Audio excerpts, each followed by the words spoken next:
ils ont n'importe de jolies majorettes, des filles en tête, dans leur costume doré, elles font marcher la fanfare qui met la rue en fête, la fanfare qui ouvre les fenêtres, la fanfare, ça fait sortir les gens, autant que les premiers jours du printemps.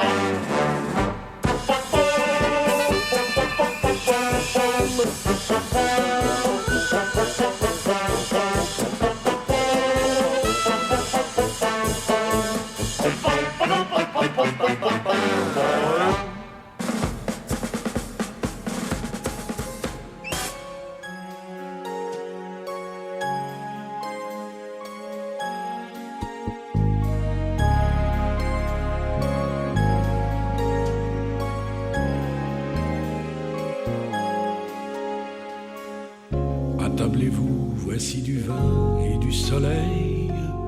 Parlez d'ailleurs, d'autres parfums, d'autres couleurs. Le temps est incertain. Je ne suis sûr de rien. Un nuage qui passe et c'est l'ombre d'un doute.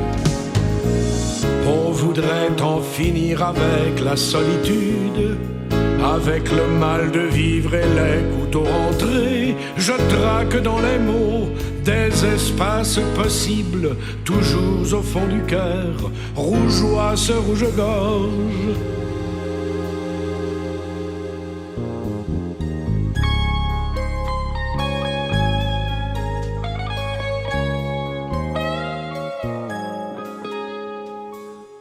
Les jours s'étirent, un ciel se trouble, on se souvient. Entre vos doigts, du sable roule, enfant lointain. Cette vie qui s'en va, tu ne la retiens pas. Un matin tu t'éveilles et c'est comme une écharpe. On est de ce pays de ratures et de rides. Un fil usé se brise et tout se désaccorde. J'éponge avec des mots toute une eau noire qui monte, toujours au fond du cœur, rougeoie ce rouge-gorge.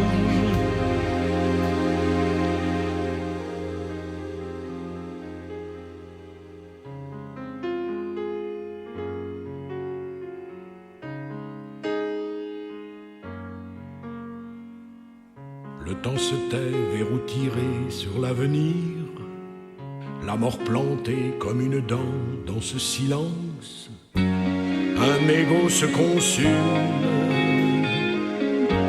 il balise ta nuit. C'est un crime à l'éteindre dont tu n'es que la cendre. On est au bord de tout dans cette horreur du vide, à perdre au jour le jour, la guerre inguérissable. Je sème dans les mots comme un blé de renaître, toujours au fond du cœur, rougeoie ce rouge-gorge.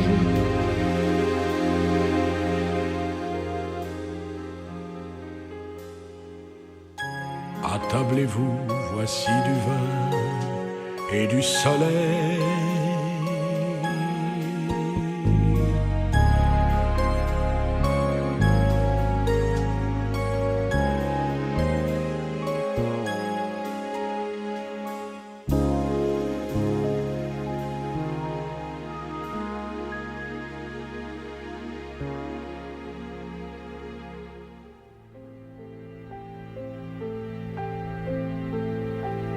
Avec le temps va, tout s'en va. On oublie le visage et l'on oublie la voix, le cœur. Quand ça bat plus, c'est pas la peine d'aller chercher plus loin. Faut laisser faire et c'est très bien.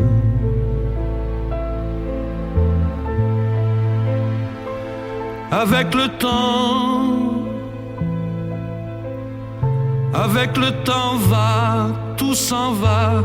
L'autre qu'on adorait, qu'on cherchait sous la pluie, l'autre qu'on devinait au détour d'un regard, entre les mots, entre les lignes et sous le phare d'un serment maquillé qui s'en va faire sa nuit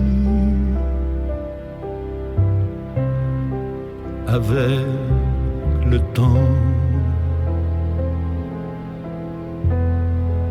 Tout s'évanouit.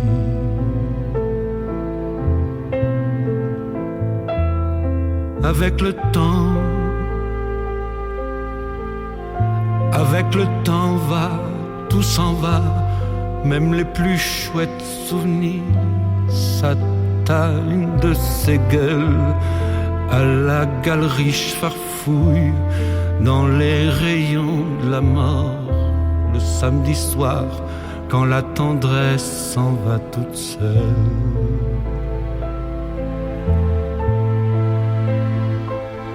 Avec le temps va, tout s'en va, l'autre à qui l'on croyait pour un rhume, pour un rien, l'autre à qui l'on donnait du vent et des bijoux, pour qui l'on eût vendu son âme pour quelques sous, devant quoi l'on se traînait comme traînent les chiens. Avec le temps va, tout va bien.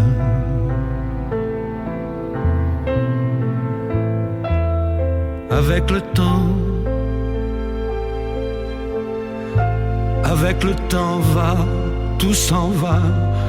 On oublie les passions et l'on oublie les voix qui vous disaient tout bas les mots des pauvres gens. Ne rentre pas trop tard, surtout ne prends pas froid.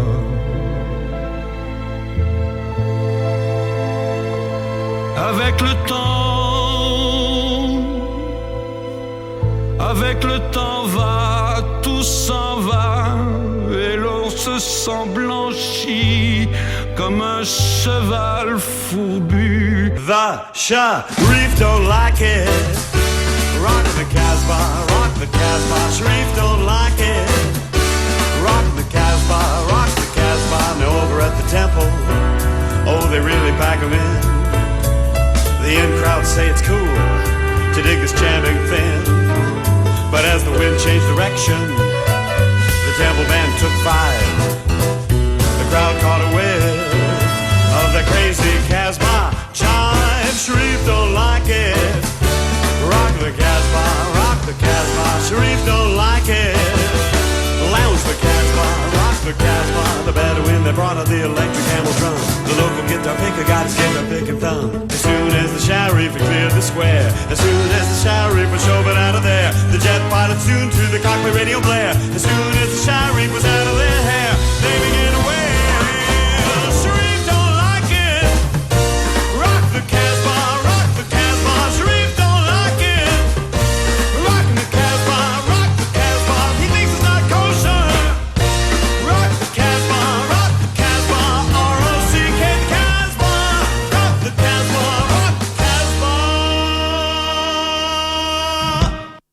Vous êtes sur Radio Libertaire et vous écoutez Radio Lap à l'heure du goûter. Il est 16h35 à peu près et je laisse Alex présenter l'émission. Je sais pas si on m'entend bien. Ok, bah du coup aujourd'hui c'est la reprise des émissions parce que ça fait plusieurs mois qu'on n'en a pas faites, vu que la CGT ils ont la bonne idée de mettre toutes leurs manifestations sur notre créneau de radio, parce qu'ils ont peur qu'on devienne trop populaire dans la lutte.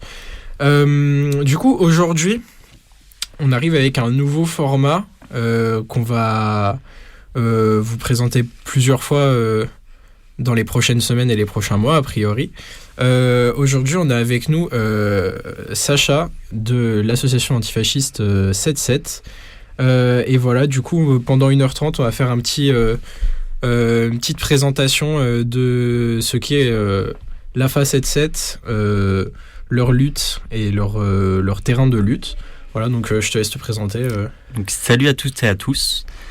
Donc moi, comme ça a été dit, c'est Sacha de l'association antifasciste de Seine-et-Marne, du 77, qui est aussi le plus grand département de Seine-et-Marne. D'Île-de-France. Enfin, d'Île-de-France, oui, d'Île-de-France. Et on est aussi la seule AFA de France à notre connaissance, à être constituée en tant qu'association.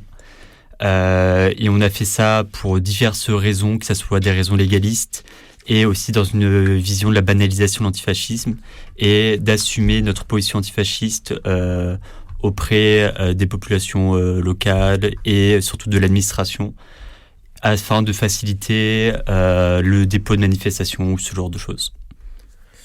Ok, peut-être pour commencer, tu peux nous parler un peu plus de depuis quand ça existe cette association et comment est-ce que vous luttez à votre échelle ? Alors, elle a été créée il y a un peu plus de 3 ans avec comme objectif initial de créer un 8 mai antifasciste qui a été le premier objectif à court terme mais pour lequel il y avait le désir de réitérer cette expérience chaque année. Et donc elle avait un objectif justement comme je l'ai dit plus tôt, de banaliser l'antifascisme, aussi d'essayer de créer un genre de repère en Île-de-France ou en Seine-et-Marne plutôt, dans une vision antifasciste et radicale pour les luttes sociales à gauche essentiellement. Et on s'était souvent rendu compte, de façon individuelle, que beaucoup de gens de Seine-et-Marne montaient sur Paris pour la lutte en général, que ça soit la manifestation ou l'organisation d'autres actions, de plein de choses au quotidien. Et on s'était dit qu'une action antifasciste en Seine-et-Marne permettrait de regrouper justement une bonne partie des gens qui viennent de Seine-et-Marne et qui luttent sur Paris pour essayer de délocaliser la lutte. Et ce qui était intéressant, c'est que cette idée, on l'a eu à plusieurs sans se connaître en amont. Et je pense que c'était un vrai problématique auquel on voulait répondre en Seine-et-Marne. Ok, ouais, c'est vrai que, comme tu l'as dit, c'est le plus grand département d'Île-de-France. Il y a des villes, il y a quand même une grosse partie qui est beaucoup plus rurale. Et le problème, c'est que, comme c'est plus collé sur Paris, comme tu l'as dit, la plupart des gens, ils avaient plus Paris comme terrain de lutte. Et du coup, sur quel terrain est-ce que vous vous mobilisez ? Est-ce que c'est plus dans les grandes villes du 7-7 ou est-ce que c'est... comment est-ce que vous répartissez tout ça ? Parce que c'est quand même vachement grand comme département. Nous, on a l'ambition, qui est peut-être un peu grande, mais on essaie de la maintenir le plus possible, d'être présent sur toute la Seine-et-Marne. Après, forcément, on a des contraintes qui sont essentiellement des contraintes de déplacement, notamment vis-à-vis de l'infrastructure, des transports en commun ou ce genre de problématiques, qui fait qu'on est surtout présent dans les grandes villes, aussi parce que c'est là où il y a le plus de personnes qui vivent et que c'est aussi là où on va avoir le plus d'impact, le plus de résonance. Après, ça nous arrive assez souvent d'avoir des signalements dans les zones rurales, par exemple, mais pas que, des signalements de tags fascistes, de problèmes, d'événements fascistes qui sont organisés par Reconquête, ce genre de choses, et sur lesquels on nous demande d'intervenir. Et dans ces cas-là, on essaye le plus possible de se mobiliser. C'est pas toujours de réussite, parce que la lutte n'est pas faite que de réussite, mais on essaye de se mobiliser partout où on nous fait des signalements. Ensuite, au-delà de ça, on essaie de se mobiliser donc, essentiellement sur l'antifascisme. Mais pour nous, l'antifascisme, ça implique plein de choses, que ce soit l'anticapitalisme ou les luttes contre en fait, n'importe quelle forme de discrimination. Et donc, on essaye de créer aussi un réseau de lutte avec d'autres collectifs, que ce soit des collectifs seine-et-marnais ou non. Et on est souvent présent par du tractage, du collage d'affiches, des contre-manifestations, des actions de blocage ou des tentatives pour être plus précis. Et on essaie aussi de propager de la culture antifasciste. Donc, c'est-à-dire qu'on va essayer de faire, comme ça déjà arrivé sur Twitch par exemple, de faire des lives pour présenter des livres antifascistes. On essaie aussi de mettre en avant d'autres associations qui vont mettre à prix bas, par exemple, des livres qui vont parler du voyage de certains réfugiés, ce genre de choses. Ok. Et du coup, vous êtes aussi présent sur les réseaux sociaux de ce qu'on a vu. C'est un truc qui est assez important d'être présent sur les réseaux sociaux et autant que dans la rue en fait sur un département qui est du coup aussi où il y a des points qui peuvent être aussi éloignés les uns des autres. Ouais. Comme t'as parlé de signalement, etc. Ouais. Et en fait, une grosse partie de nos actions sont faites dans un but de visibilisation de l'antifascisme et d'une présence antifasciste. Et cette visibilisation se fait essentiellement par les réseaux sociaux. Mais on a remarqué à plusieurs reprises que ça suffit pas et qu'être sur le terrain à la proximité, que ce soit des luttes ou de la population en dehors des moments de lutte, c'est assez important parce qu'il y a beaucoup de gens qui ne nous connaissent pas ou qui ne nous connaissent pas en tout cas sur les réseaux sociaux.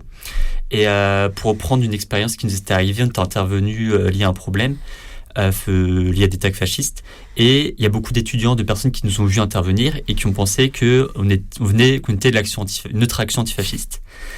Et en fait, ces gens ne savaient pas qu'on était présents sur Internet, et c'est lorsqu'on les a rencontrés ultérieurement qu'ils ont découvert qu'on était présents sur Internet, qu'on était notre action antifasciste, etc.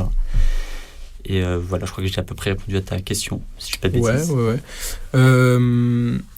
Comment ça se passe, la lutte antifasciste dans ce département-là comparé à d'autres départements? Parce que c'est vrai que le 7-7, comme on l'a dit, c'est un département qui est vachement rural à certains endroits. Et puis tu as aussi beaucoup de places fortes de l'extrême droite dans ce département-là. Avec notamment l'Action française qui est très présente à certains endroits. Comment ça se passe pour essayer d'imposer une présence antifasciste dans ce département-là, du coup? Il y a quelque chose qu'on a pu remarquer via les élections qui est assez intéressante et pas surprenante, j'ai envie de dire. C'est que plus on s'éloigne des réseaux de transport en commun et notamment des RER D et A, plus les votes tendent à droite. Et c'est ce qu'on disait tout à l'heure, c'est qu'on essaie d'être très présent dans les grosses villes parce que c'est une grosse ville que la population est majoritairement à gauche. Et donc c'est là où on a le plus d'impact. Et comme ça a été dit, en fait il y a beaucoup quand même de places fortes parce que même si on reste près des lignes de RER, plus on s'éloigne aussi de Paris, plus c'est de droite aussi. Et Fontainebleau, qui peut être une ville quand même assez grande, est une ville quand même très à droite. Ouais, c'est à ça que je pensais surtout. Ouais. C'est vrai que c'est très très occupé par l'extrême droite, ce terrain-là, notamment Fontainebleau, mais même d'autres villes. Comment est-ce que vous y prenez pour essayer de rendre visibles vos luttes dans cet espace-là Sur le territoire fasciste, on est obligé de travailler avec d'autres collectifs, d'autres groupes ou d'autres organisations, notamment syndicales, parce qu'on n'a pas la force pour aller mettre une présence explicitement antifasciste. On peut faire des choses simples comme du collage, du tractage, mais le problème c'est qu'il y a une grosse présence de base d'extrême droite ou d'idées très réactionnaires par la population dans ces zones-là. Et il y a aussi une présence d'extrême droite militante qui sont souvent prêts à réagir assez vite fait. Et notamment dans le cas de Fontainebleau par exemple, on sait qu'il y a des militants d'extrême droite qui sont partis sur des zones de guerre pour s'entraîner et se préparer à la guerre civile en France. Et on sait aussi que globalement, une bonne partie des réseaux fascistes qui se retrouvent sur Paris sont très souvent présents en Seine-et-Marne. Et on sait aussi qu'il y a beaucoup de personnes que ça essaie de recruter dans le Seine-et-Marne et qu'il y en a qui viennent d'autres régions carrément parfois et qui viennent en Seine-et-Marne pour essayer de retrouver certains potentiels fascistes qui seraient prêts à passer à l'acte. Ouais, donc c'est quand même assez une tâche qui est pas forcément facile de s'imposer en tant que collectif antifasciste. T'as parlé de liens avec d'autres collectifs. Comment est-ce que vous envisagez ces collaborations entre différents acteurs de la gauche, qu'elles soient radicales ou pas? Comment ça se passe du coup, votre vision? Nous, notre but, c'est d'essayer de travailler avec la plupart des orgas sur une base qui est plutôt affinitaire, mais aussi en termes d'efficacité. C'est-à-dire, je vais prendre l'exemple concret, vu que là on a déclaré une manifestation pour le 8 mai antifasciste, justement, on a décidé de travailler avec la CGT 77 et avec Sud CT77, parce que c'est des gens qu'on a pu rencontrer, avec qui on a pu travailler déjà en amont sur d'autres projets qui étaient parfois faits plus dans l'urgence ou non. Et on s'est rendu compte que c'était des gens avec qui c'était efficace de travailler, avec qui il n'y avait aucun problème, tout était dit, tout était clair. Et jusqu'à présent, il n'y a pas eu de problème idéologique ou d'action qui ont pu mener, qui nous ont posé problème. Et après, je sais pas trop. Après, en dehors de ça, ça nous arrive aussi de travailler. Donc là, c'est un autre sujet qui est assez vaste, avec certaines personnes de Europe Écologie Les Verts. Parce que c'est un parti qui est finalement très divers et il y a certains de leurs militants qui sont finalement très radicaux, notamment des militants locaux. Et donc ça nous arrive de travailler avec des membres d'Europe Écologie Les Verts qui tiennent des propos très radicaux qui justement nous font plaisir à entendre et avec qui c'est simple de travailler parce qu'on a un objectif similaire. Après, on a essayé de travailler avec d'autres collectifs aussi avec qui on a pris contact. Qui sont des collectifs écologistes parce que la Seine-et-Marne c'est un département qui est extrêmement agricole mais dans lequel il y a énormément de projets d'urbanisation. Il y a notamment, j'ai appris il n'y a pas très longtemps, des projets de méga-bassines qui sont prévus en Seine-et-Marne. Alors c'est pas encore très clair, mais et après la plupart de ces collectifs-là on n'a pas eu les liens se sont pas maintenus juste parce qu'il n'y a pas eu de tentative de maintien des liens.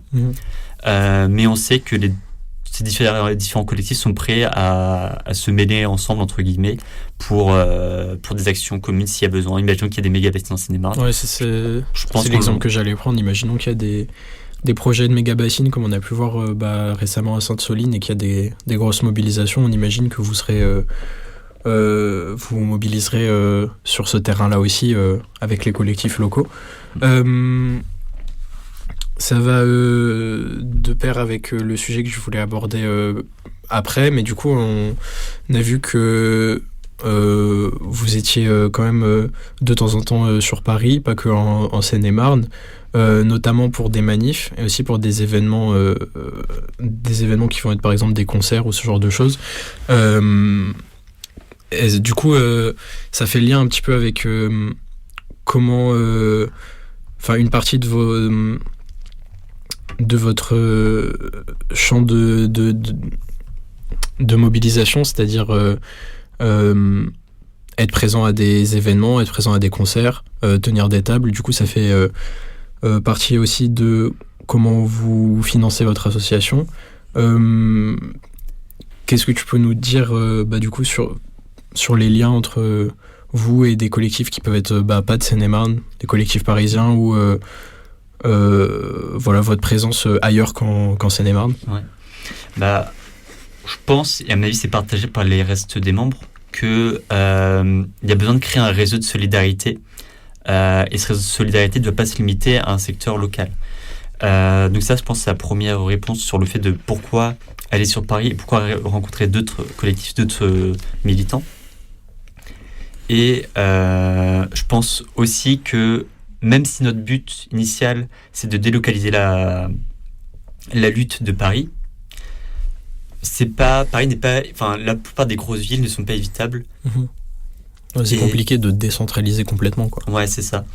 Et donc ce qu'on fait généralement, je vais prendre l'exemple, par exemple, des grèves les jeudis dans la semaine, c'est que nous généralement on essaie d'être présents en manifestation locale en Seine-et-Marne le matin, et l'après-midi, comme d'ailleurs une bonne partie des syndicalistes, on monte sur Paris. Ça, c'est un exemple pour les mobilisations pure et dure. Pour reprendre l'exemple des concerts, donc les concerts, il y a plusieurs buts à ça. Le premier, ça va être de créer des connexions avec les autres collectifs, les autres militants pour se rencontrer. C'est aussi une occasion où d'autres personnes qui ne sont pas membres de collectifs ou d'organisations peuvent venir nous rencontrer, ou sans vouloir venir nous rencontrer, qui nous découvrent tout simplement. C'est aussi l'occasion, comme tu as évoqué, justement pour le financement, de vendre du matériel qu'on vend sur place. Donc ça va être essentiellement du matériel à prix libre, ça va être des stickers, des drapeaux, des affiches. Dernièrement, on a commencé à essayer de revendre à prix libre aussi des livres qui proviennent d'une autre association, qui sont dont l'argent revient à des écoles, principalement en Afrique, dans le but de financer l'éducation là-bas. Et après, on vend aussi du matériel sur Internet, cette fois-ci pas à prix libre parce qu'il y a des contraintes d'Internet, pour faire simple. Mais du coup, on vend à peu près le même matériel qui a été produit par nous-mêmes sur notre site Internet.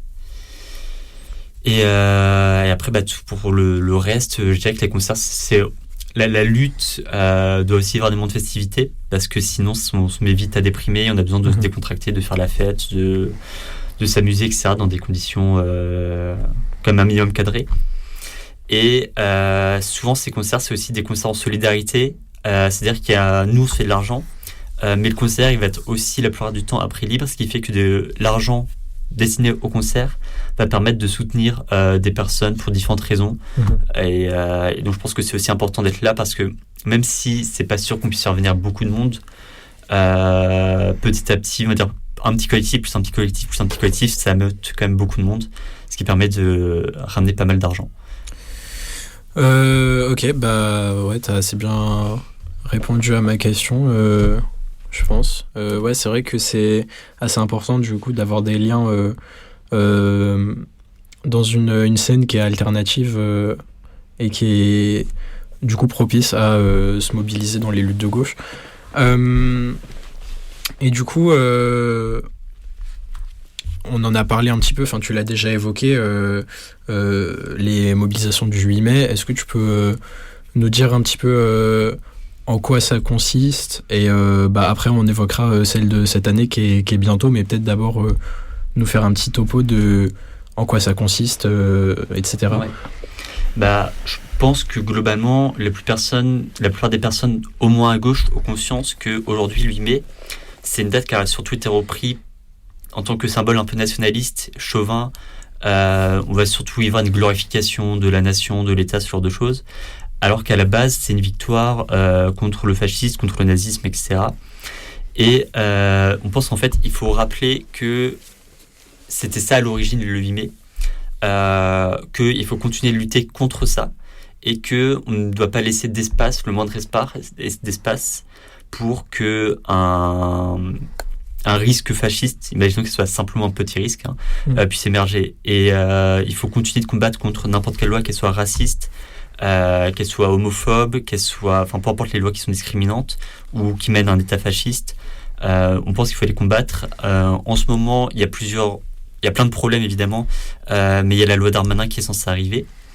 Donc justement, c'est typiquement, on veut montrer que si on veut fêter ou célébrer plutôt le 8 mai, il faut aussi s'impliquer contre la loi Darmanin, qui est une loi clairement fasciste menée par un fasciste qui était justement membre de l'Action française plus jeune, vu que justement on parlait de l'Action française présente en Seine-et-Marne. Ok, du coup, ouais, cette année, c'est quoi ? C'est la 3e fois que vous organisez cet événement-là ? C'est ça. Donc là, on le fait le 8 mai à Melun, à 14h sur place Saint-Jean. Les dernières années, on les avait fait du côté de Torcy. La vie, pour faire simple, la vie militante, veut dire, a fait qu'on ait de meilleurs liens, de meilleures connexions avec les syndicalistes du côté de Melun. Donc on a préféré retravailler avec des gens avec qui on a confiance, des gens qui sont efficaces, que de travailler avec des gens qui idéologiquement sont problématiques pour nous, qui en termes d'efficacité sont très limites et surtout qui parfois ne veulent pas spécialement travailler avec des antifascistes, parce que même si nous on veut lutter contre cette image, contre une des images qu'est l'antifascisme, c'est que l'antifascisme c'est souvent réduit à une image un peu de casseur. C'est aussi réduit à une image de mascu. C'est réduit à plein de stéréotypes pour faire simple qui sont problématiques, et on veut un peu briser ces codes-là et montrer à d'autres aux autres secteurs de lutte, aux autres organisations de lutte que toutes les luttes doivent être antifascistes, car à partir du moment où on laisse une idée fasciste s'immiscer dans nos luttes ou qu'on la tolère, ça va mener à la destruction de toutes les luttes et à l'interdiction de lutter tout simplement. Ouais, du coup, on l'a un petit peu abordé, mais votre collectif, il a une approche intersectionnelle de la lutte contre le fascisme et contre les oppressions en général. C'est un truc qui se retrouve pas mal déjà dans le matos que vous vendez. parce qu'il y a plusieurs thèmes qui sont abordés. Bon, bien évidemment, la lutte contre le fascisme, mais aussi la lutte contre les LGBT+ phobie, contre les lois racistes et pour les migrants. Et du coup, c'est aussi quelque chose qu'on retrouve comme tu l'as déjà évoqué, dans vos différents terrains de mobilisation. Tu as parlé des luttes écologiques et aussi des luttes contre les lois racistes. Justement, tu parlais de la loi Darmanin. C'est un truc qu'on retrouve également sur vos réseaux, sur vos communiqués. Et il me semble que même sur votre chaîne Twitch, vous aviez invité Abba Lekra pour une émission.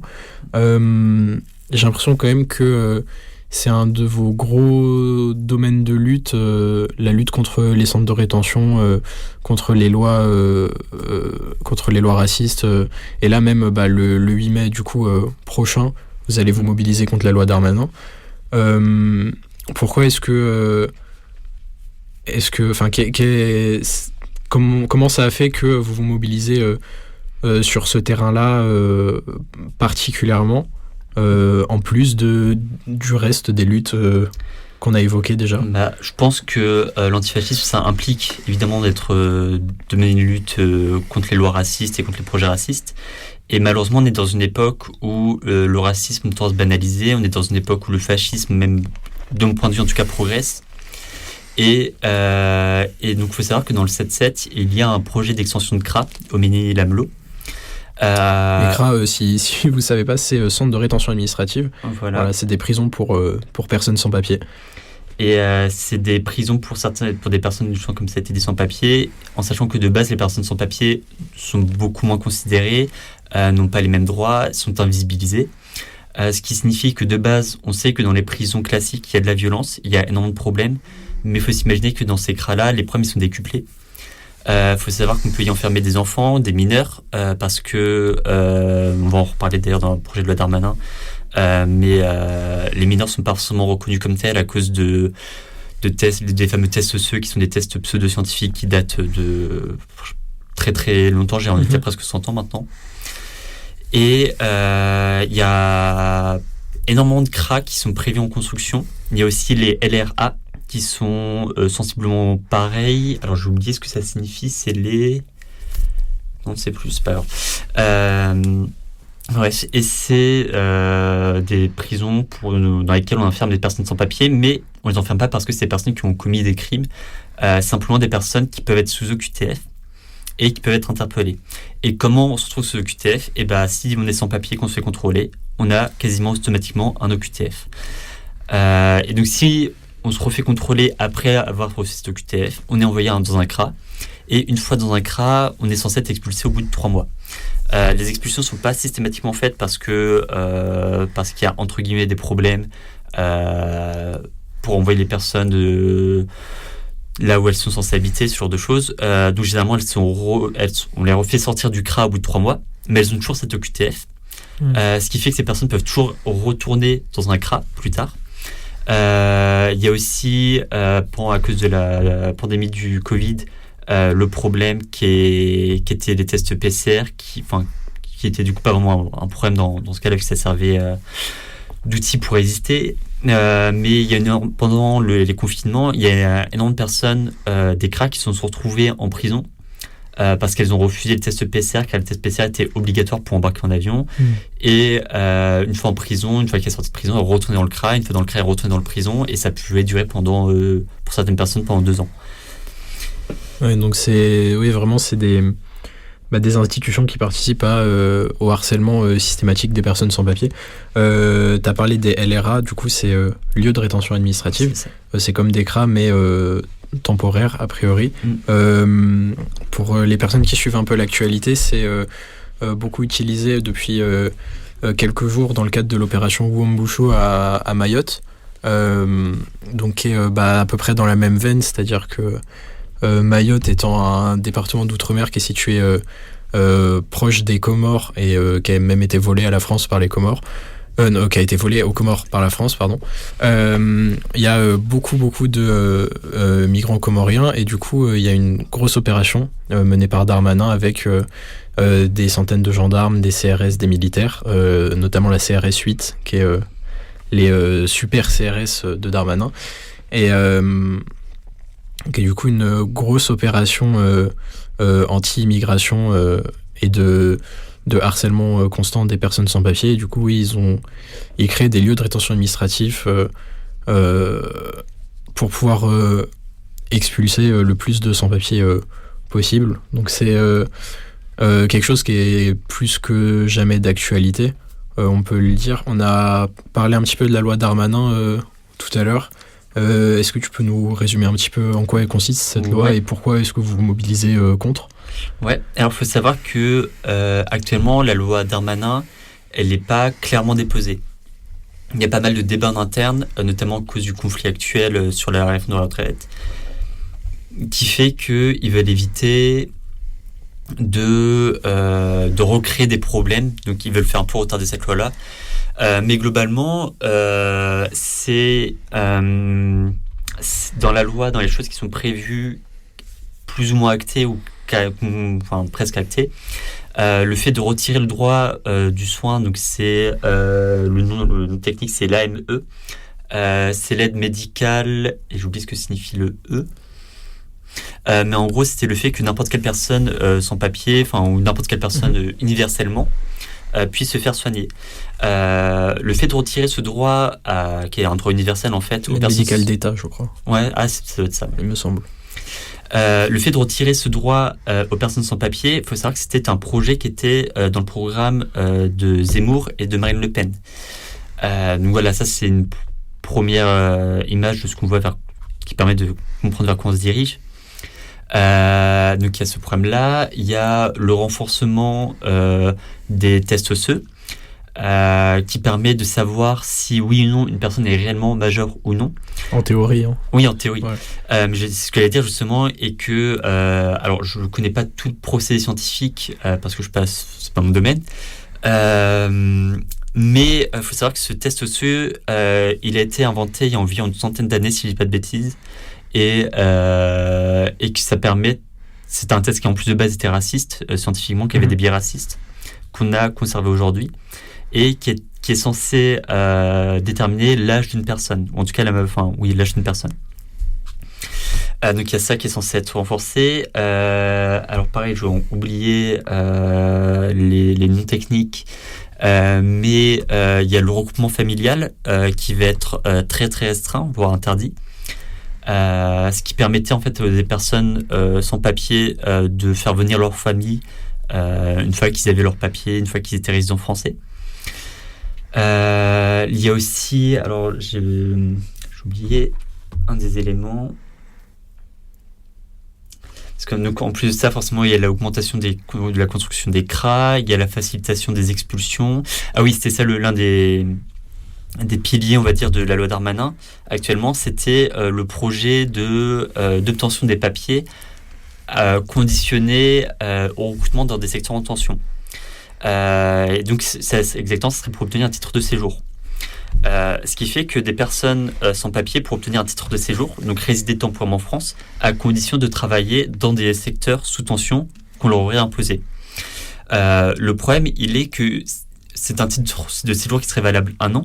Et une fois que ce titre de séjour-là est fini, il faudra le renouveler. Soit il n'est pas renouvelé, la personne se retrouve en situation d'irrégularité et donc sans papier. Soit elle continue, entre guillemets, heureusement pour elle, et elle a une situation qui est légèrement plus stable. Le problème, c'est qui est conditionné du coup à un travail qui est imposé. Et... C'est ça, et surtout que c'est dans un but purement d'exploitation et d'utilisation des sans-papiers, parce que dès que le secteur, le métier n'est plus en tension, il n'y a plus de raison de donner le titre de séjour, et donc les personnes seraient automatiquement renvoyées chez elles alors qu'elles seraient revenues. Ouais, on l'a bien vu. C'est quelque chose qui est connu, mais qui a été vraiment mis sous les projecteurs pendant le Covid. C'est que la plupart des métiers difficiles, que ce soit les éboueurs, les gens qui travaillent dans les restaurants, les gens qui font des métiers pénibles, c'est beaucoup de sans-papiers. Ça fait extrêmement longtemps que c'est le cas, mais c'est quelque chose qui est du coup qui va être systématisé par la loi en fait. Et du coup, merci d'avoir fait un petit topo de cette loi-là. Je pense qu'on comprend assez facilement pourquoi c'est important de se mobiliser contre ça. Et du coup, c'est principalement, c'est la revendication principale de ce 8 mai antifasciste. Dans la continuité du coup de ce qu'est à l'origine le 8 mai que vous organisez ça, c'est ça ? Ouais. On a réfléchi un peu sur les différentes thématiques parce que malheureusement il y a deux thématiques qui sont aussi des thématiques fascisantes. On pensait au SNU. Il y a aussi la loi Kachbarian qui concerne aussi les personnes sans papier mais pas que. Et on a choisi parce que en concertation notamment avec les autres organisations syndicales, que la loi Darmanin, c'est un peu on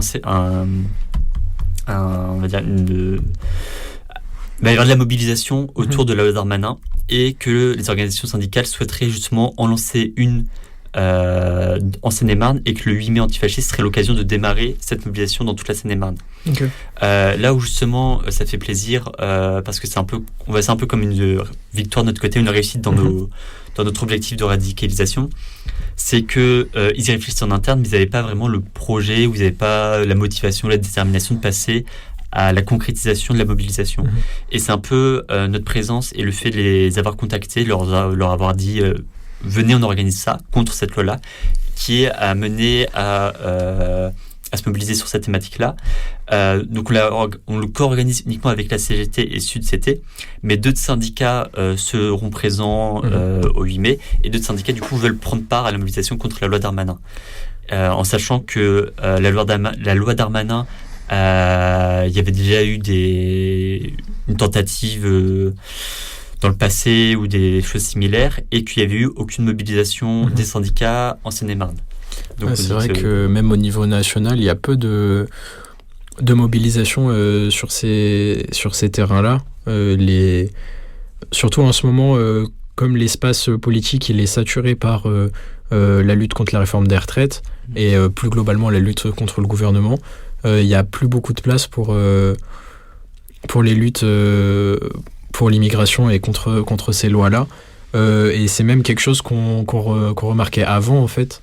C'est que c'est un gros problème de la gauche classique, on va dire. C'est qu'il y a beaucoup moins d'implication dans ces luttes-là, parce que pour plusieurs facteurs, notamment parce que la plupart des gens, ils se sont pas forcément concernés. C'est pour ça que c'est très important, du coup, de visibiliser ces luttes-là et d'y prendre part. Si je me trompe pas, après-demain, il y a une marche des solidarités, en solidarité avec les personnes sans papier et contre la loi Darmanin. C'est des marches qui sont organisées relativement fréquemment et qui malheureusement ne sont pas aussi massives qu'on pourrait espérer. Lié à ça aussi, du coup, samedi, ça va être une grosse journée de mobilisation pour vous, parce que du coup, il y a la marche des solidarités l'après-midi, et le matin, il y a le SNU qui vient faire son cirque dans le 7-7. Ouais. Peut-être tu peux nous en parler un petit peu. Pour faire simple, il y a la fameuse caravane du SNU qui est tout simplement là pour faire la propagande du SNU, qui évidemment doit passer dans le 7-7 et donc va peut-être passer dans plusieurs villes, mais pour l'instant c'est uniquement Torcy à B2, et donc il y a différentes organisations qui appellent à la mobilisation contre le SNU à Torcy, et le rendez-vous pour les personnes qui seraient intéressées serait entre 10h30 et 10h45 à B2, qui est un centre commercial, donc ça serait devant le centre commercial, contre les caravanes du SNU. Et ensuite l'après-midi, justement, il y a la marche des solidarités, à laquelle on sera présent. Donc normalement, on devrait être visible à travers nos drapeaux sur deux choses. Il y a des personnes qui veulent venir taper la discussion. Ouais, du coup, c'est des luttes qui sont... finalement, c'est là qu'on se rend compte que c'est des luttes qui se rejoignent, parce que d'un côté, il y a la lutte contre la loi Darmanin et contre les lois anti-immigration et le système anti-immigration d'un côté. Et de l'autre côté, le SNU qui est un système d'embrigadement de la jeunesse finalement. Et c'est deux facettes en fait d'un pouvoir qui est fascisant et qui cherche à préparer le terrain à un pouvoir fasciste en fait. Et donc c'est pour ça que c'est assez important de lutter sur ces deux terrains-là. Et ça fait évidemment le lien, la mobilisation contre le SNU, ça fait évidemment le lien avec toutes les mobilisations qu'il y a en ce moment avec l'Interville du Sbeul et toutes les mobilisations contre la réforme des retraites et le gouvernement en général. Du coup, je pense que c'est un bon exemple de plusieurs terrains de lutte sur lesquels vous êtes.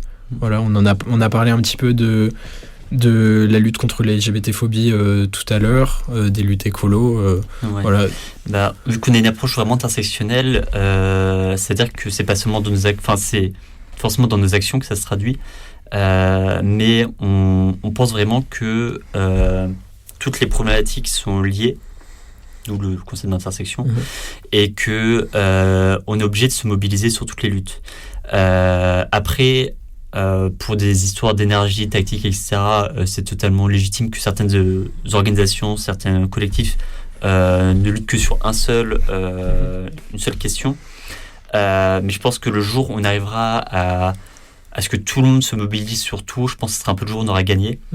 Et je pense que le jour aussi où tout le monde se mobilisera sur tout, ce sera un peu le jour où le fascisme n'aura plus d'espoir d'exister.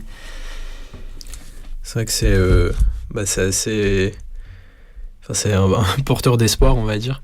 Et je pense que ça illustre assez bien comment vous menez la lutte, tout ce que tu as dit tout à l'heure, c'est-à-dire qu'il y a, de fait de l'intersectionnalité, plusieurs terrains de lutte et aussi plusieurs acteurs de lutte. Comme tu l'as dit, vous vous mobilisez avec des collectifs qui peuvent être des syndicats ou des collectifs plutôt légalistes jusqu'à des collectifs plus radicaux et moins légalistes, justement.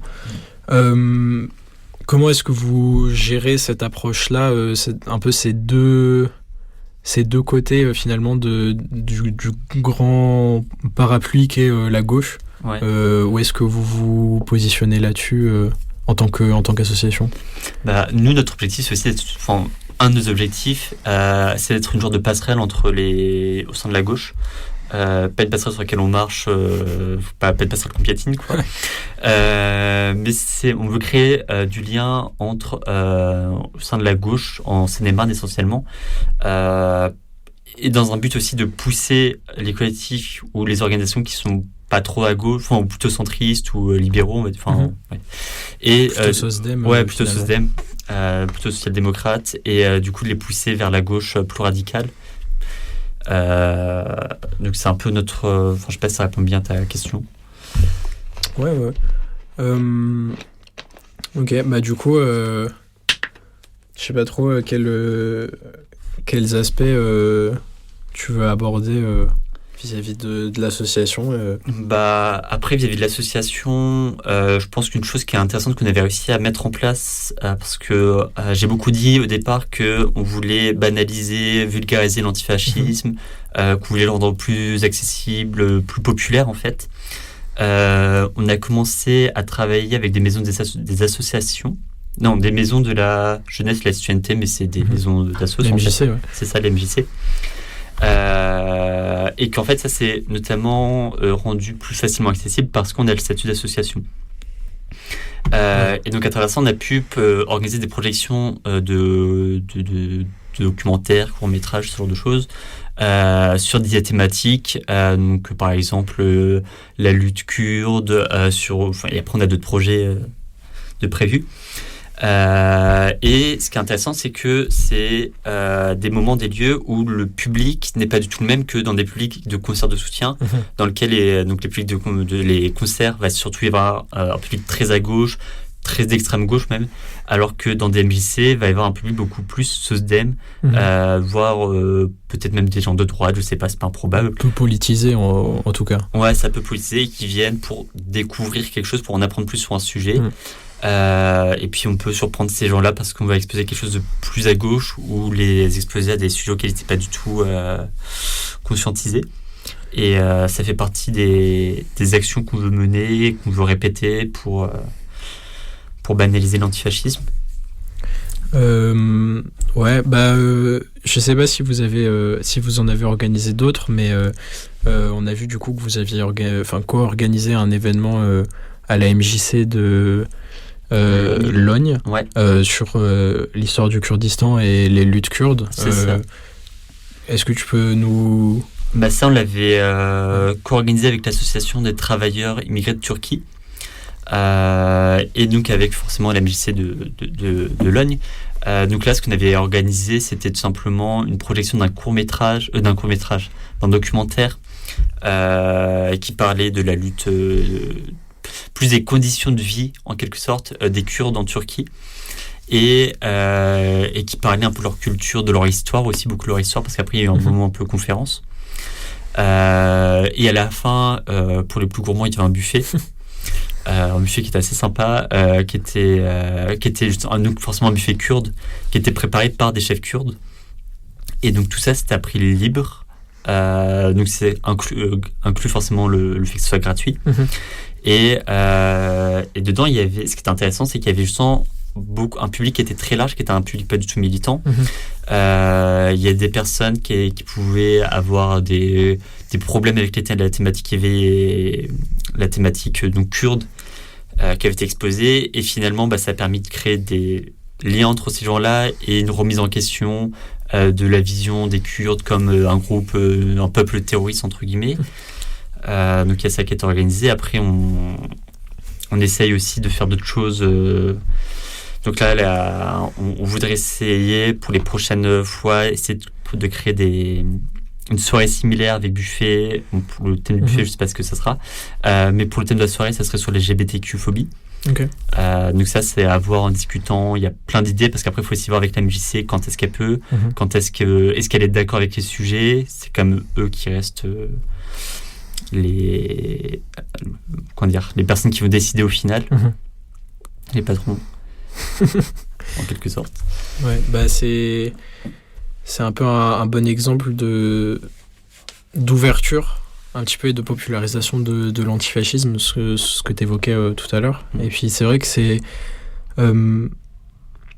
assez différent finalement de cet entre-soi qu'il peut y avoir dans les milieux militants.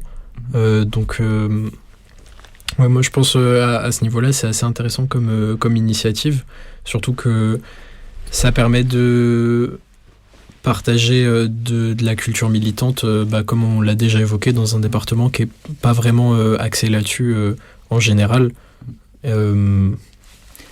Donc ouais, je sens parce que tu as parlé du fait que il y avait un entre-soi militant, et je pense que parfois on peut presque parler quasiment de sectarisme, ce genre de choses, parce que c'est très très dur de rentrer dans la lutte militante en général, mais antifasciste, je pense, ça en fait partie, quand on n'a aucune personne qu'on connaît qui est déjà dans ce milieu-là. Et je sais que nous, il y a beaucoup de gens qui sont venus vers nous en disant s'être fait, entre guillemets, recaler par d'autres groupes, ou qui ont juste payé des réponses, qui se sont fait snobber, ce genre de choses. Parce que, étant donné que les personnes qui avaient contacté ces autres groupes antifascistes, il y avait personne qui connaissait, c'était entre guillemets inconnu au bataillon, et du coup ils les ont refusés en se disant on ne peut pas lui faire confiance. Et donc nous on a pris un peu ce pari de se dire même si les gens on les connaît pas, même s'il y a personne qui les connaît, on apprend à faire connaissance, on voit comment ces gens la pensent, et s'ils sont ouverts d'esprit, voilà, et après on décide de travailler ou non avec ces gens là, et la plupart du temps ça s'est bien passé. Et il y a beaucoup de gens qui ne sont pas des gens révolutionnaires, qui n'ont pas le but comme but de refaire la commune, ce genre de choses, et qui pourtant se sont intéressés à nous, sont venus vers nous en se disant en fait aujourd'hui le fascisme est un problème qui est réel et il faut s'organiser de le combattre. Et ce qui peut passer souvent par soutenir les groupes antifa locaux. Voilà. Ok. On l'a évoqué un petit peu tout à l'heure aussi, mais je voulais y revenir sur le militantisme vraiment local. Ouais. Est-ce que vous avez déjà eu des problèmes avec des groupes fascistes locaux de Seine-et-Marne, où vous avez déjà été appelé à un endroit où il y a eu... je sais que par exemple vous aviez organisé un contre-rassemblement à Melun il y a quelques mois contre la venue d'une association satellite de Reconquête. Ouais. Comment est-ce que ça se passe, et déjà est-ce que vous avez déjà eu affaire à ce genre de choses, et si oui, comment est-ce que vous prenez la chose? Pour ce qui est la présence fasciste, on s'était fait attaquer justement le 8 mai précédent par un groupe de fachos d'une dizaine proches des Zouaves et du GUD. Ils ont réussi à en attraper 2 d'entre nous. Donc il faut savoir qu'on forcément n'était pas préparé mentalement, effet de surprise, quoi. Ils ont gagné grâce à l'effet de surprise et au fait qu'on était de base dispersés, on était loin les uns des autres, donc victoire facile entre guillemets. D'autant plus qu'ils étaient venus évidemment armés. Pour ce qui est de la contre-manif à Melun dont tu as évoqué, je pensais notamment celle-là parce que c'est un exemple assez sympa de l'organisation qui s'est fait très rapidement avec des syndicalistes, notamment la CGT 77, qui ont été extrêmement réactifs. Il y a plein de camarades de différentes organisations qui sont venus, que ça soit essentiellement des organisations antifascistes, mais donc de l'AIM, du PQA, d'autres camarades et parisiens et parisiennes. C'était une contre-manifestation qui s'est organisée en moins d'1 semaine. Au final, c'était principalement des personnes âgées, très réactes, très bon, ça c'est évident. Qui étaient en face, du coup. Ouais, qui étaient en face. J'ai oublié de le préciser. Et donc ils étaient là sur une place avec leur drapeau, à scander leur slogan avec leur banderole. Et donc une banderole faite en usine, je pense. Alors que nous, on était avec notre banderole fait maison, mais qui était tout aussi belle. Et au final, on était plus nombreux qu'eux. En sachant qu'on a organisé ça en moins d'1 semaine, la manif n'était pas déclarée, les syndicats ont dit on s'en fiche qu'il ne soit pas déclaré, on ne peut pas laisser l'extrême droite manifester chez nous. Donc une réaction antifasciste des syndicats, ce qui fait très plaisir. Ce qui n'aurait peut-être pas lieu dans n'importe quel lieu. Enfin, je pense que ça dépend largement des syndicats, même au sein de la CGT. Et donc il y a ça qui a eu lieu. Ensuite, en dehors de ça, on a souvent été appelés à cause de tags néo-nazis. Très souvent, on les a repérés autour des écoles, des lycées ou des collèges aussi. Il y en a d'autres, parfois, c'est plus isolé au niveau de parking ou sur la route, ce genre de choses. Mais à chaque fois que ça s'est fait vers les lycées, c'était avec une intensité en termes de quantité de tags qui était assez impressionnante. Ça s'est déjà fait évidemment... souvent c'était des lycées qui étaient visés parce que c'était des lycées de banlieue. Il y en avait notamment un à Damas-Élis, qui est à côté de la gare de Melun, où là c'était dans toute la rue, et même au-delà, on se baladait encore ailleurs, on en retrouvait des RDB un peu partout, et là c'était des slogans SS écrits en allemand. Je pense que c'était une personne qui se connaissait bien. Voilà, en sachant qu'à Melun il y a une branche satellite de Assas. Donc qui dit Assas, qui est une université de base très à droite, dit forcément on retrouve l'Action française aussi à Melun, qui était Assas. Désormais on retrouve surtout la Cocarde, qui est dans le secteur d'Assas à Melun. Et donc jusqu'à présent on n'a pas eu d'autres problèmes directs. Il y a aussi l'université de Champs-sur-Marne, dans lequel on sait que la Cocarde essaie de se mobiliser, mais ils ne font pas grand chose au final. Et la plupart des étudiants sont plutôt opposés à la présence de la Cocarde. Je sens que c'était des étudiants de Champs-sur-Marne qui nous avaient envoyé un message via les réseaux sociaux. Donc, voilà. C'est aussi une question que je me posais par rapport à... comme tu as dit, les FAF, ils ciblent beaucoup tout ce qui est université et lycée. Parce que on sait que la jeunesse, c'est un terreau qui est propice au militantisme, qu'il soit de gauche ou de droite. Comment est-ce que vous gérez ça? Quelle approche vous avez par rapport au militantisme jeune dans votre association? Nous, on n'a pas beaucoup de personnes qui sont dans notre association. Il n'y a pas beaucoup de personnes qui sont jeunes avec qui on travaille pour différentes raisons, mais on n'est pas spécialement fermé à ça. Mais après, il y a quand même une question qui nous importe pas mal, qui est les risques exposés à des personnes, surtout à des lycéens, donc des personnes potentiellement mineures.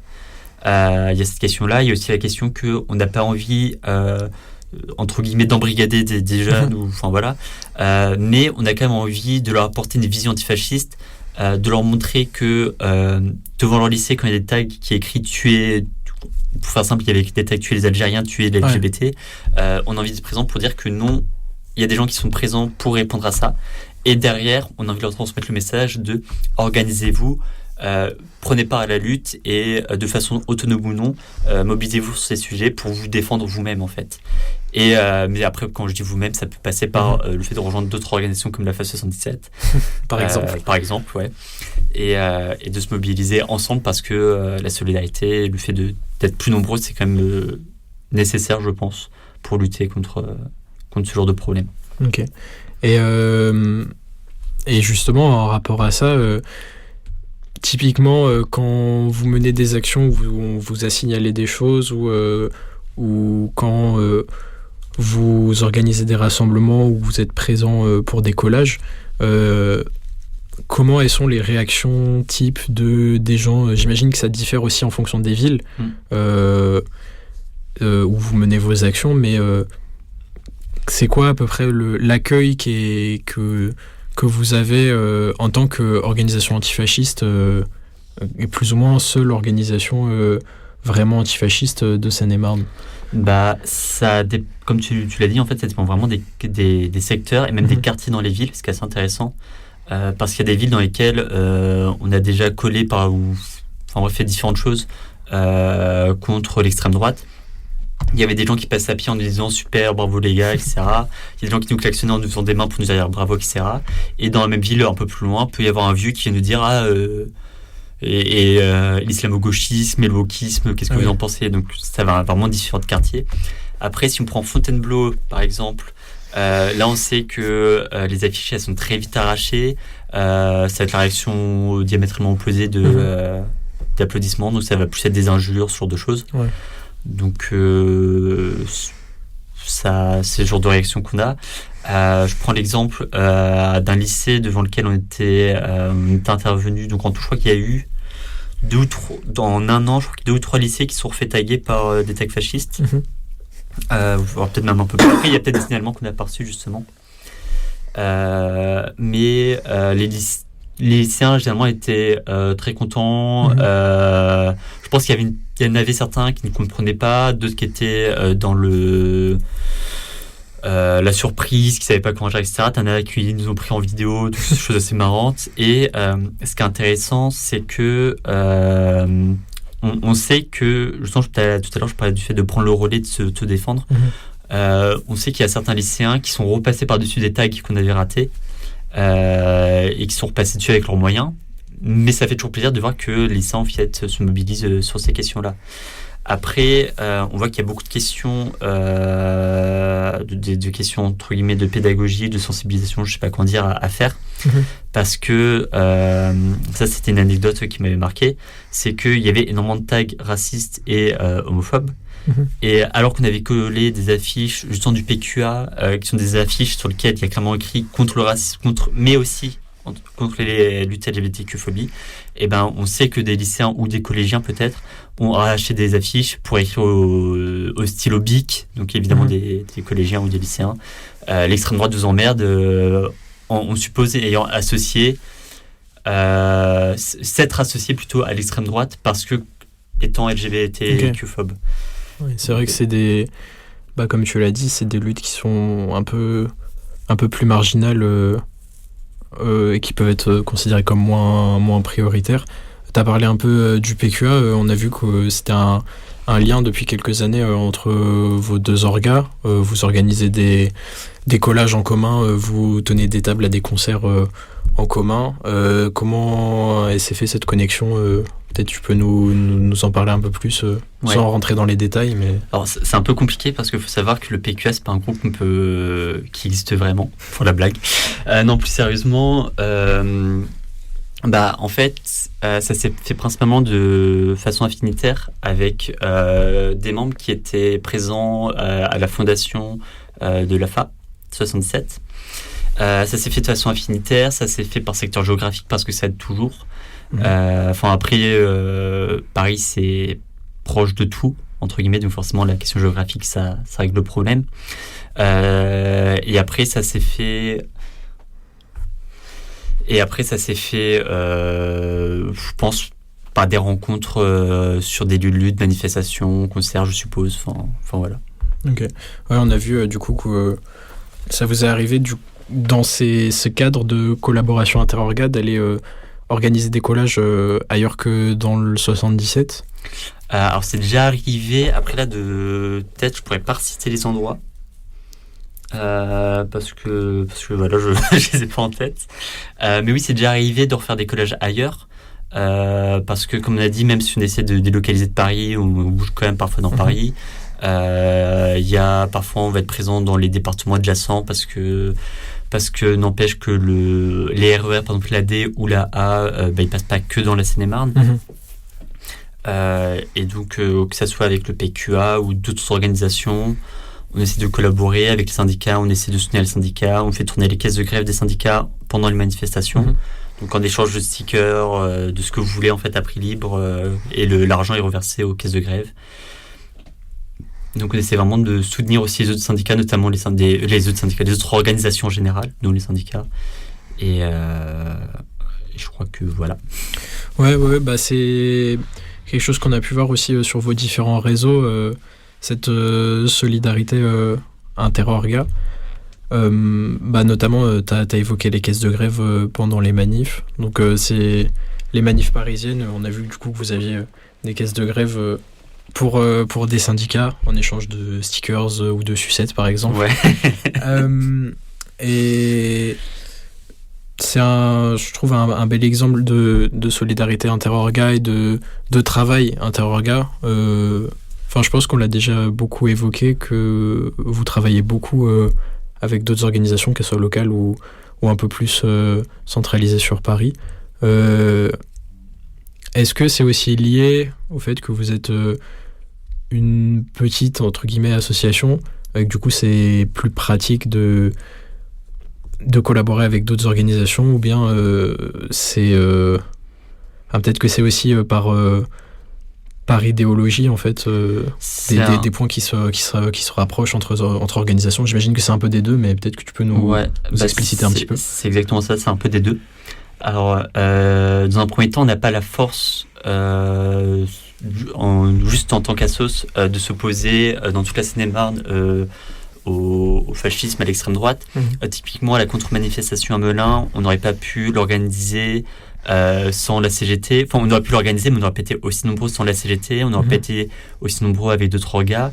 Je pense aussi sur la question idéologique, ça implique pas mal de choses, le fait notamment que vous radicalisez les organisations. Les soutenir, c'est aussi une façon de montrer que les antifascistes, ils sont présents en soutien aux autres luttes, et donc de créer une connexion, j'ai envie de dire même un effet de confiance.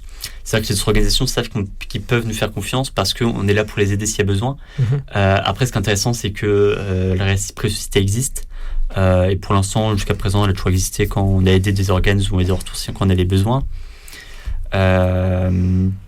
Après, évidemment, on va privilégier certaines organes, certaines structures dans la question de l'entraide, que ce soit pour des questions géographiques ou idéologiques. Parce que généralement, les partis, globalement, on travaille un peu moins avec eux. On les aide un peu moins parce qu'en fait, ils n'ont pas besoin d'autant de notre aide. Ouais. Donc, généralement, c'est plutôt les syndicats qu'on aide et les plus petits collectifs ou les plus petites organisations. Ok. Ouais, ça résume assez bien ton explication. Comme tu l'as dit, du coup, c'est pas à sens unique ce soutien. On a vu du coup que cette année, vous organisez votre événement du 8 mai avec du coup, si je me trompe pas, Sud 77 et la CGT 77. Ouais, c'est ça. Et sûrement d'autres organisations signataires à l'avenir. C'est ça. Du coup, c'est un soutien. Enfin, comment est-ce que vous l'accueillez, ce soutien-là, de la part des syndicats ou autres organisations Nous, on le voit comme une victoire de ce qu'on espérait faire en Seine-et-Marne.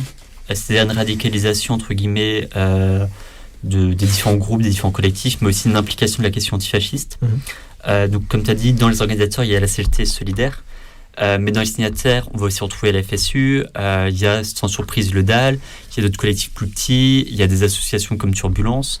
Tu peux présenter un petit peu pour les personnes qui ne connaissent pas toutes ces associations? Ouais. Alors le DAL, c'est le droit au logement. C'est une association qui est présente nationalement, mais forcément plus ou moins dans certains secteurs. C'est une association qui, comme son nom l'indique, en fait, va aider les personnes à trouver des logements dignes. Qui a déjà fait des actions d'ouverture de squat ou ce genre de choses.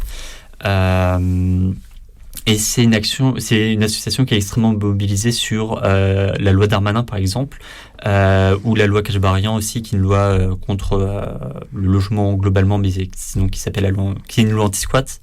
Ouais. Et souvent, les personnes exilées, les personnes sans papier sont concernées par la situation des squats, etc. Il y a Turbulence. Turbulence, c'est une association qui essaie de lutter sur des discriminations dans différents secteurs. De base, c'était surtout dans l'aide aux sans-papiers, mais elle essaie de se diversifier sur des questions féministes et sur la lutte contre la LGBTQ-phobie. Après, on sait que c'est des secteurs, leur association, entre guillemets, qui sont ouverts récemment, mais ça témoigne d'une volonté de s'y ouvrir. FSU, c'est un syndicat qui est surtout un syndicat dans l'éducation, mais en sachant que des gens de FSU nous ont contactés et en ayant témoigné d'une volonté d'être signataire et d'être présent, ou parfois on en appelle à nous pour des événements de reconquête à Nemours par exemple, ce qui montre quand même que le fait que des syndicats qui ne soient pas des syndicats trop radicaux comme la FSU contactent des antifascistes pour leur demander d'intervenir, donc là je fais un petit aparté, d'intervenir contre un événement de reconquête à Nemours par exemple, ça montre d'une volonté entre guillemets de radicalisation et d'un besoin de l'antifascisme dans les luttes. Et donc après il y en a d'autres, je les ai pas tous en tête, fallait que je regarde, après je sais plus, mais il y en a. Après sinon ça reste des collectifs comme des collectifs contre l'ECRA comme Abalekra, il y a le PQA, et je sais plus. Il faudra que je regarde vite fait. Mais voilà, ça, c'est à peu près le type d'organisation. Ce qui est intéressant, c'est que c'est des organisations très radicales parfois, jusqu'à pas radicales du tout. Ouais, c'est une grosse diversité finalement d'acteurs de gauche c'est ça. Dans ce milieu-là. Finalement, c'est un petit peu un signe assez positif d'un de vos objectifs que tu as évoqué plusieurs fois, qui est finalement... d'être une passerelle. On peut se dire que l'organisation du 8 mai antifasciste avec plusieurs collectifs, c'est vraiment ça montre, c'est un témoin que il y a finalement une grosse diversité d'acteurs qui vont prendre part à vos luttes. Je pense qu'à ce niveau-là, c'est assez encourageant finalement pour votre association. Ouais, c'est encourageant, notamment qu'on n'a pas l'ambition d'être une grosse AFA, d'être une grande AFA en étant hyper nombreux et en sortant dans la rue pour chasser du FAF. Nous, notre but, c'est plus ce qu'on réussit à faire, c'est-à-dire de pousser les organisations, les grosses associations ou organisations à se radicaliser et à se rejoindre en fait aux plus petits collectifs, leurs organisations qui font un travail de terrain qui est généralement assez remarquable et qui est nécessaire et qui permet de ne pas faire de concessions sur la question antifasciste, et en sachant que le fascisme menace aussi les droits des travailleurs, etc. Ça permet d'avoir une lutte qui est, je pense, propice à l'anticapitalisme. Ok. Et là, je sais que justement tout à l'heure, on parlait des autres collectifs et du fait de sortir de Seine-et-Marne. Je sais qu'il y a aussi le 91 grades, donc le groupe antifasciste d'Essonne, qui vont être signataires aussi, et qui devraient être présents aussi, et ce qui permet de créer des connexions entre départements et de poursuivre cette délocalisation à l'extérieur de Paris. Ok, bah peut-être je pense qu'on a fait un gros tour de votre association, peut-être histoire de conclure, je pense. Sauf si tu as d'autres gros sujets à évoquer. Mais sinon, peut-être tu peux nous en dire plus un petit peu sur comment est-ce que vous voyez le futur de la lutte en général, en tant qu'association, et ensuite, plus particulièrement, le futur de votre association et de vos luttes à vous, comment vous comptez mener les différentes luttes à l'avenir. Ouais. Faut savoir que nous, on est une assoce qui est justement, comme je disais plusieurs fois, en but très culturel, très d'assumer l'antifascisme, de le populariser, etc. Ce qui fait que il y a des personnes de tout âge différent, pour faire simple, et donc il y a des personnes qui ont besoin de continuer leur vie à côté. Donc, on a l'espoir de faire perdurer cette assoce en étant assez nombreux, avec du renouvellement, pour faire simple, de nouveaux membres, ce genre de choses, ce qui fonctionne plutôt bien. On n'a pas la volonté d'être hyper nombreux, comme je disais avant, mais de continuer des actions de sensibilisation dans des MJC, des actions des initiatives plus que des actions pour pousser d'autres organisations comme les syndicats à se mobiliser sur certaines questions. Ça, c'est ce que je pense qu'on va continuer, ce qu'on fait, essayer de renforcer les liens, renforcer les connexions. Ça, c'est pour nous aussi de continuer la veille antifasciste, parce qu'on essaie de faire pas mal de veille antifasciste qui est disponible sur notre site, c'est actionantifa77.com. En dehors de ça, plus généralement sur la question de la lutte antifasciste, on a quand même l'impression que le fascisme se renforce idéologiquement et diffuse ses idées, mais qu'en opposition, il y a quand même un grand mouvement qui est assez divers, mais on va dire que c'est un mouvement qui est... en tout cas, c'est ce qu'on dit souvent, que chez les personnes plus jeunes, enfin chez la jeunesse, il y a des idées extrêmement antifascistes, extrêmement présentes. Donc ça donne du courage, pour faire simple. Mais on n'oublie pas quand même que Marine Le Pen était au second tour, que c'était serré avec Macron, qu'aux prochaines élections, il y a des chances qu'elle puisse passer, etc. Et que c'est pour ça qu'il faut se mobiliser. Mais ça fait partie des choses sur lesquelles on se réjouit, c'est que quand on voit que les syndicats se mobilisent aussi partout contre le SNU, en plus de la réforme des retraites, ça montre qu'il y a une radicalisation qui tend à gauche, que le mouvement ouvrier prend conscience du danger du fascisme, qui veut s'y opposer. On voit bien que justement l'extrême droite n'a jamais soutenu le mouvement des retraites. Alors on peut peut-être citer l'Action française qui a fait un blocage à Poitiers, je crois, mais voilà, ça faut le remettre dans un but de l'Action française locale, etc., qui est vachement différent, surtout que sur le terrain ça s'est passé un peu différemment. Mais sinon, c'est que l'extrême droite, elle s'est attaquée aux syndicalistes à certains endroits, que finalement, elle préfère se mobiliser sur d'autres questions que sur la réforme des retraites. Après, je vais pas refaire tout le programme de Marine Le Pen, ni de Zemmour, mais que en France, en tout cas, faut se bouger, faut pas laisser passer. Et je sais pas si les élections ça va être un barrage, je sais pas si ça va être utile ou non. On a le temps, de toute façon. Oui, voilà, on a le temps de voir quand ça évolue, parce qu'il y a les Jeux Olympiques qui vont arriver, qui vont aussi rajouter du bordel, pour faire simple. Et après, internationalement, la question elle est encore plus complexe, parce que je pense que ça dépend vraiment des pays. Il y a des endroits où il y a de l'espoir, il y a des endroits où il y a moins d'espoir. Donc je pense qu'internationalement, faudrait faire une émission exprès pour ça, ou faire une émission sur chaque pays au final. Parce qu'après, mais par contre, ce qui est intéressant sur l'antifascisme internationalement, c'est qu'il y a comme une solidarité antifasciste qui est internationale. Il y a des réseaux internationaux qui existent, qui se créent, ou en tout cas qui se mettent en place à différentes échelles. Par exemple, on parlait des concerts de soutien tout à l'heure. Les concerts de soutien, ça peut aussi être pour d'autres personnes qui n'habitent pas en France, ça peut être pour des militants d'autres pays. Et ce qui montre que la solidarité n'a pas de frontières, et que c'est assez utile et nécessaire de rester solidaire et internationaliste. Ok. Voilà. Et peut-être plus localement, comment est-ce que vous envisagez le futur de votre lutte en Seine-et-Marne, à votre échelle, on va dire ? À notre échelle, on pense qu'on va essayer de continuer, on va essayer de se développer un peu plus. Nos objectifs, c'est que comme la Seine-et-Marne c'est très grand, c'est de réussir à être présent plus régulièrement sur certaines portions de la Seine-et-Marne, et plus intensément, on va dire, surtout. Continuer d'être en réaction à l'antifascisme, essayer de gratter du territoire, par exemple à Fontainebleau, essayer d'être plus présent à Fontainebleau ou dans d'autres secteurs plus isolés dans lesquels on est très peu présent. Après, comme je disais tout à l'heure, on n'a pas forcément assez de force et de mobilisation pour à nous seuls envahir Fontainebleau, mais peut-être qu'avec l'aide d'autres organisations, on peut apporter une présence antifasciste. Ok, merci beaucoup. Je pense que ça répond bien aux problématiques qu'on a soulevées. Je sais pas si tu veux ajouter des infos ou des choses à dire sur votre assos. Non, limite, peu importe d'où vous soyez, peu importe où vous êtes, soutenez vos antifas locaux.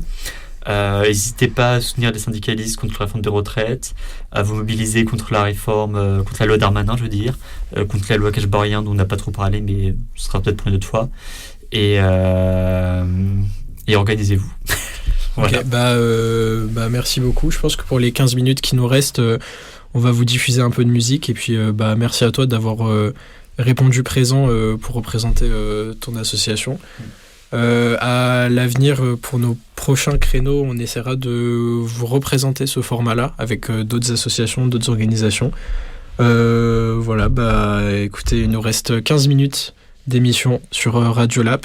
Donc, nous, on va vous laisser. Et puis, on va vous laisser avec un petit peu de musique pour la suite. Voilà. Ouais. Merci à tout le monde.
sunshine, since I don't know when I'm stuck in Folsom Prison, and time keeps dragging on.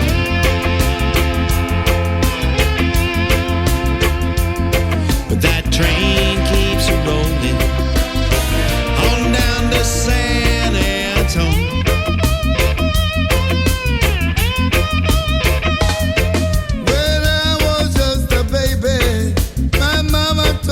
Son, always be a good boy.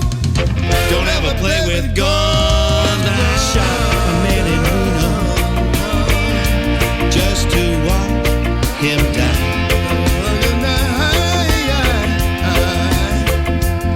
When I hear that whistle blowing, I hold my head and cry.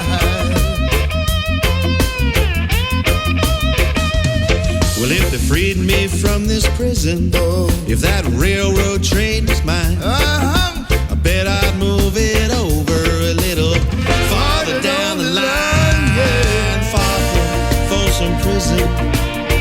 That's where I want to stay.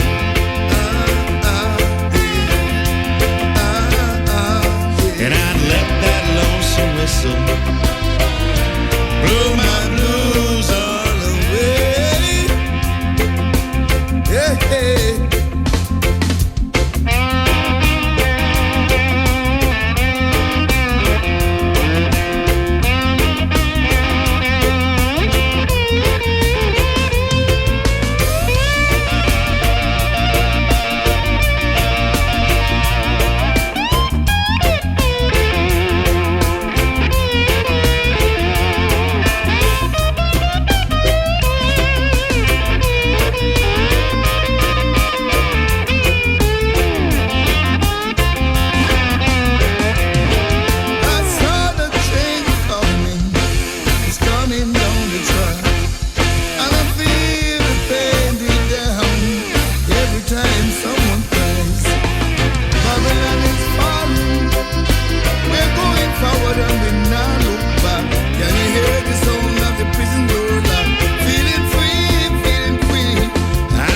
There's rich folks eating in a fancy dining car, probably drinking coffee and smoking big cigars. But I knew I had it coming.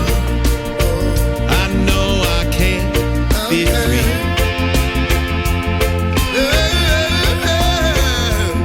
But those people keep on moving, and that's what tortures me.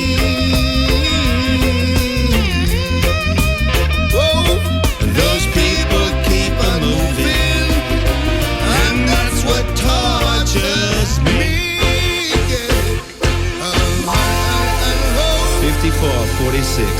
That's his number.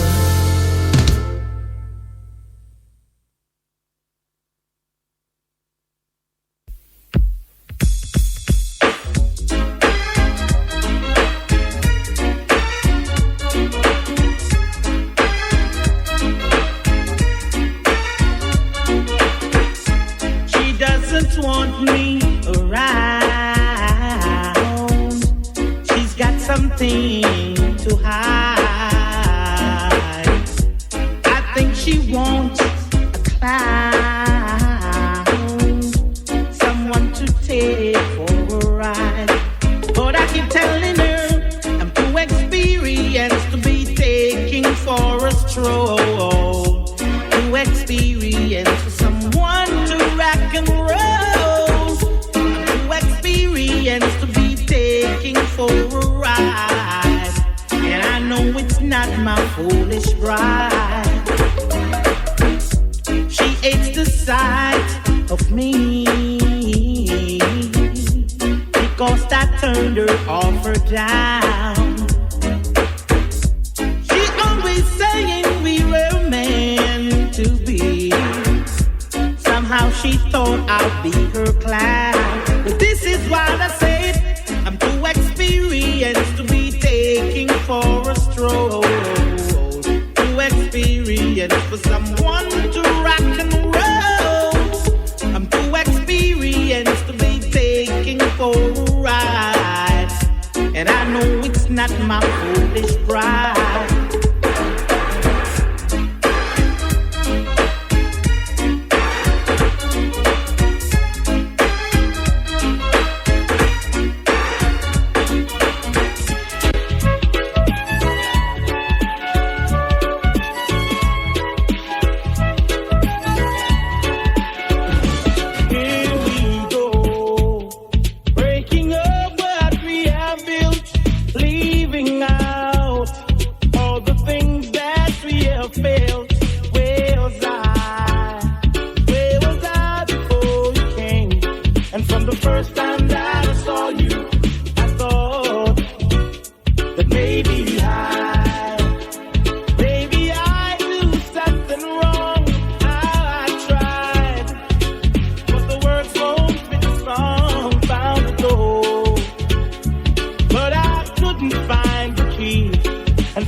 Mon oncle, infâme bricoleur, faisait en amateur des bombes atomiques. Sans avoir jamais rien appris, c'était un vrai génie. Question travaux pratiques. Il s'enfermait toute la journée au fond de son atelier.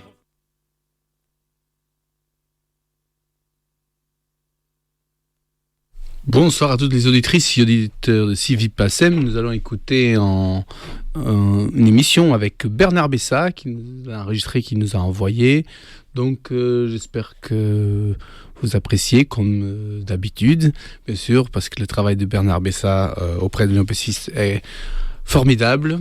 Juste un petit rappel avant de vous lancer l'émission avec Bernard, c'est que le prochain 30 avril, dimanche prochain, nous serons avec l'Union pacifiste et d'autres organisations vers le métro Javel-Ballard, par le tramway aussi, vous pouvez y accéder, pour manifester contre le village du SNU qui se déroule en ce moment en plusieurs villes en France. Et bien sûr, partout, nous avons décidé de participer à cet appel intersyndical et des organisations et pas inorganisées qui s'appelle l'Interville de Sbeul. Et nous allons sbeuler, bien sûr, le service national universel auquel nous nous opposons clairement.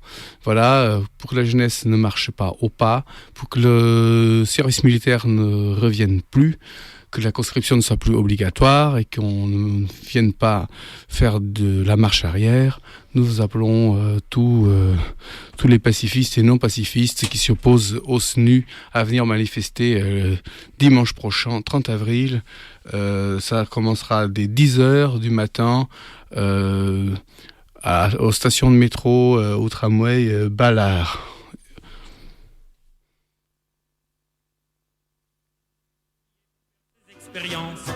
Et le soir il rentrait chez nous et nous mettait en transe en nous racontant tout. Pour fabriquer une bombe à mes enfants, croyez-moi c'est vraiment de la tarte. La question du détonateur se résout en un quart d'heure, c'est de celle qu'on écarte. En ce qui concerne la bombache, c'est pas beaucoup plus vache, mais une chose me tourmente, c'est que celle de ma fabrication n'ont qu'un rayon d'action de 3,50 mètres. Il y a quelque chose qui cloche là-dedans, j'y retourne immédiatement.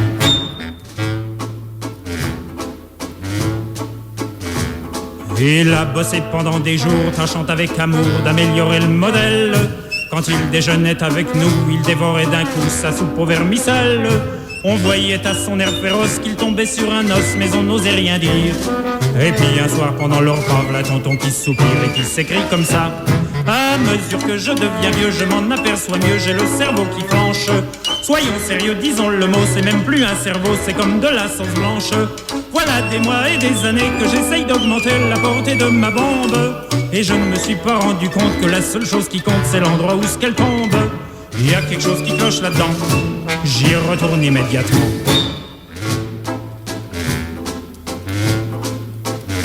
Sachant proche le résultat, tous les grands chefs d'État lui ont rendu visite. Il les reçut et s'excusa de ce que sa cagna était aussi petite. Mais sitôt qu'ils sont tous entrés, il les a enfermés en disant: soyez sages. Et quand la bombe a explosé, de tous ces personnages, il n'est plus rien resté. Content devant ce résultat, ne se dégonfla pas et joua les andouilles. Au tribunal, on l'a traîné et devant les jurés, le voilà qui bafouille. Messieurs, c'est un hasard affreux, mais je jure devant Dieu qu'en mon âme et conscience, en détruisant tous ces tordus, je suis bien convaincu d'avoir servi la France. On était dans l'embarras, alors on le condamna et puis on l'amnistia. Et le pays reconnaissant l'élut immédiatement chef du gouvernement.